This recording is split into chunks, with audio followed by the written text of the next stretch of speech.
Chapter 64. The Silver Dragon. Stop this trial. The words echoed across the city square like thunder. Every head turned toward the bloodied men approaching through the crowd. Some nails were still sticking out of Tom and Sergeant Harwick. Marcus's whole arm was wrapped in bandages, dark stains seeping through the cloth. Behind them, their soldiers dragged several foreign fighters, and in the middle of them was General Koroth. Leg missing, covered with nails, half dead but still breathing. The crowd gasped and pressed back. City soldiers moved to stop the approaching group, but the king's guards stepped forward and formed a protective circle, letting them through to the court. Marcus walked directly up to Master Thymon in his chains. The old wizard looked frail, beaten, but his eyes sparked with hope. "Are you alive, my boy?" We're here, and we brought proof. The king rose from his seat, his young face flushed with anger and confusion. "Who are you people, and by what right do you interrupt the royal court? This trial is concluded." Lord Varick stepped forward, his composure cracking. "Your Majesty, these are dangerous fugitives. They escaped from royal custody and attacked your allies. They've murdered innocent traders." Innocent? These aren't traitors, Your Majesty. They're soldiers of Malachar. The crowd murmured. Lord Varick's face went pale. Lies. Desperate lies from condemned criminals.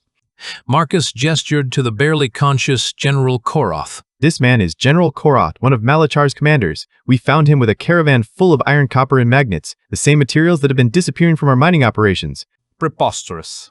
Your Majesty, this boy is clearly delusional. Look at him. Covered in blood-spouting fantasies about dark generals. The king looked between them, uncertainty flickering across his face. "Lord Varick has served this kingdom faithfully. Why should I believe the word of escaped prisoners over my advisor?"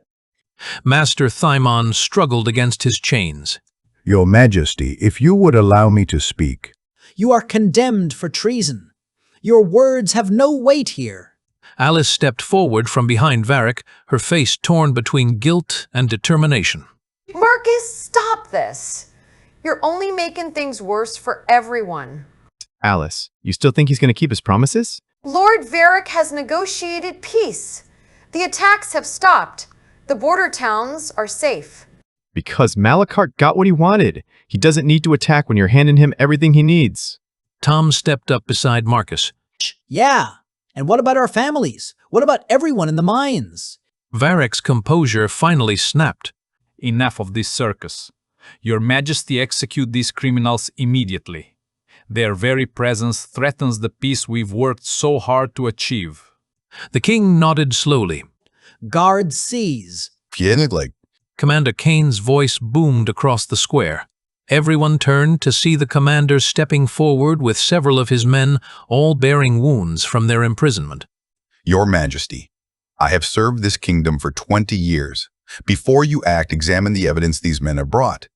Commander Kane is also condemned. His judgment is compromised by his association with the traitors. "Then let the evidence speak. General Koroth bears the marks of Malachar's magic. Any court wizard can verify his nature." The king hesitated. "I have no court wizard present." "You have me." The square fell silent. "You are chained and condemned." "Then what do you fear? If I am truly a traitor, my magic will fail. If I speak truth, it will be revealed." Lord Varick's eyes went wide. Your Majesty, this is obviously a trap. The old fox seeks to escape through trickery. But the king was curious now. Marcus could see it in his young face, the desire to know the truth warring with his trust in his advisor. "Very well. But if you attempt any hostile magic, my guards will cut you down immediately." Master Timon smiled sadly. "I understand, Your Majesty." The guards unlocked his chains with visible reluctance. Master Timon rubbed his wrists and walked slowly toward the unconscious General Koroth. "Don't let him near the prisoner. This is madness." But Master Thymon had already knelt beside Koroth.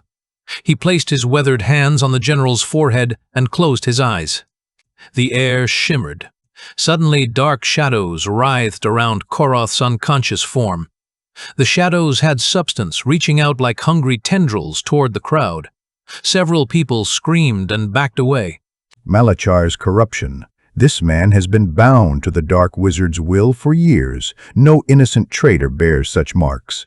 The shadows faded, but their message was clear.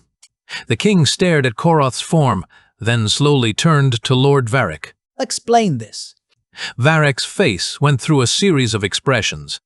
Panic, calculation, then cold fury. You want an explanation? Fine. Yes, I made a deal with Malachar. Yes, I've been trading resources for peace, and it's worked. How many lives have been saved by preventing open war? The crowd erupted in shocked murmurs. But you've doomed us all. Malachar doesn't honor treaties. He uses them to gather strength. Naive old fool. You think your little academy lessons apply to the real world? I've protected this kingdom. By selling it piece by piece. By being practical. By accepting that sometimes we must choose the lesser evil. The king looked stricken. Lord Varric, is this true? Have you been trading with our enemies? I've been saving your kingdom while you played at being king. You're a child. You know nothing of real power or real responsibility. Alice stepped back from Varric, horror dawning on her face. You said you were negotiating peace. I was, and it would have worked if you fools hadn't interfered. Marcus saw the moment Alice realized she'd been used. The pain in her eyes cut deeper than any wound. My king, Lord Varric stands revealed as a traitor to the crown. I ask for your permission to place him under arrest. The king nodded mutely, but Varric laughed. A harsh, bitter sound. Arrest me? You think this ends here? He raised his hands and began muttering under his breath in a language that made Marcus's skin crawl. He's casting something. Quavidin. But Varric's spell finished first. The air split open with a sound like tearing cloth. A massive portal opened behind him, and from its depths came a roar that shook the very foundations of the square. A giant kraken arm, thick as a tree trunk and covered in writhing suckers, shot out of the portal straight toward Marcus. Silver Fox, you and your minions will pay for destroying everything. Marcus dove sideways, but the tentacle was too fast. He was going to die. A massive silver wing covered in gleaming scales appeared between Marcus and the tentacle. The wing deflected the kraken arm with a sound like ringing steel. Marcus rolled to his feet and spun around to see Master Timon changing. The old man's body was stretching, growing silver scales rippling across his skin as he transformed into something magnificent and terrible. A silver dragon. The dragon that had been Master Timon reared up on its hind legs and roared a challenge that shook dust from every building in the square. Then it lunged forward and bit the kraken tentacle, severing it completely. Dark ichor sprayed across the stones. Varric stumbled backward, his concentration broken. The portal flickered but didn't close. Impossible. You're too old, too weak. The silver dragon spoke, its voice like distant thunder. I have been many things, Varric. Old, yes. Weak, never. Varric snarled and raised his hands again. This time a portal opened above the square and flaming rocks began raining down like meteors. People screamed and ran for cover. The king's guards formed a protective circle around him, but the rocks were falling everywhere. Tom, get people to cover. Marcus shouted, pulling out his last bomb from his pack.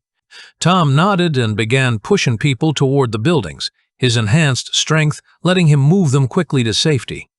The silver dragon morphed, shrinking down to a hybrid form. Still draconic, but more human-sized. It spread its wings and began deflecting the falling rocks, but there were too many. Marcus saw 3 of Varric's soldiers rushing toward the king while everyone was distracted by the chaos above. He pulled the firing mechanism on his bomb and hurled it toward them.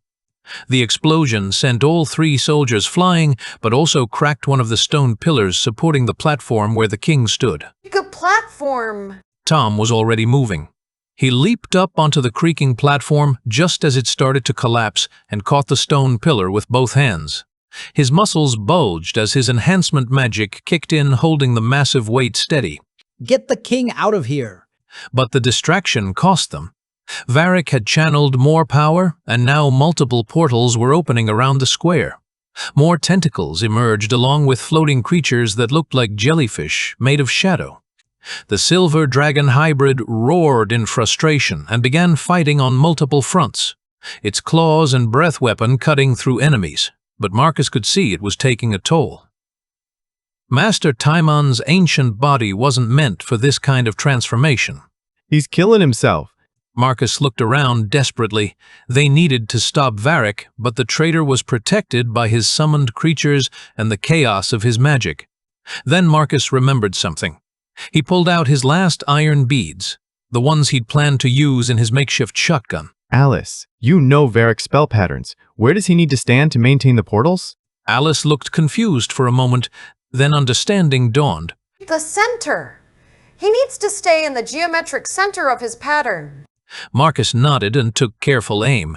He wasn't throwing at Varric. He was throwing at the ground around him, trying to disrupt whatever magical circle the man was using. The iron beads scattered around Varric's feet. Immediately, several of the portals flickered and destabilized. Varric looked down in surprise, then up at Marcus with pure hatred.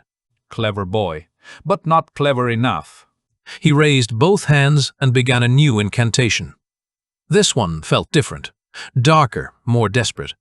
The silver dragon roared a warning and launched itself directly at Varric. Master, no! He's preparing a death curse. If you strike him while he's casting it... But Master Timon had already committed. His draconic form slammed into Varric just as the traitor finished his spell. There was a flash of sickly green light, and both figures crashed to the ground. The portals snapped shut.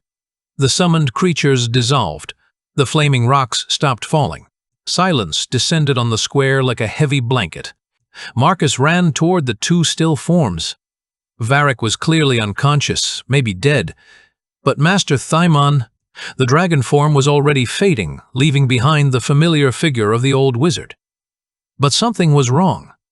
Master Timon's skin had a grayish cast, and his breathing was labored. Master. Marcus dropped to his knees beside him. Master Timon's eyes opened with effort. Not silver fox, silver dragon. Don't talk. Save your strength. My strength is spent. The transformation at my age and Varric's curse. The king approached, his face pale but resolute. Master Timon I, I owe you an apology, and the kingdom owes you its life. Master Timon tried to smile. You are young, your majesty. Youth learns. That is enough. We'll get you help. The royal physicians... No magic can undo what has been done. My students, you have learned well. Continue the work. His eyes found Marcus's. All the worlds, my boy. Remember, all the worlds. I don't understand. You will. When the time comes, you will. The ancient wizard's eyes closed, and he went still. The king's physician knelt and checked for signs of life, then slowly shook his head. He's gone, your majesty. Marcus sat back on his heels, staring at the peaceful face of the man who had believed in him when no one else would. Around them, the square was slowly returning to normal. Guards were arresting Varric's remaining supporters. The captured soldiers from Malakar's force were being secured. The immediate crisis was over. Like the cost. Marcus closed his eyes and tried not to think about what Master Timon's final words might mean. All the worlds. What did that even mean?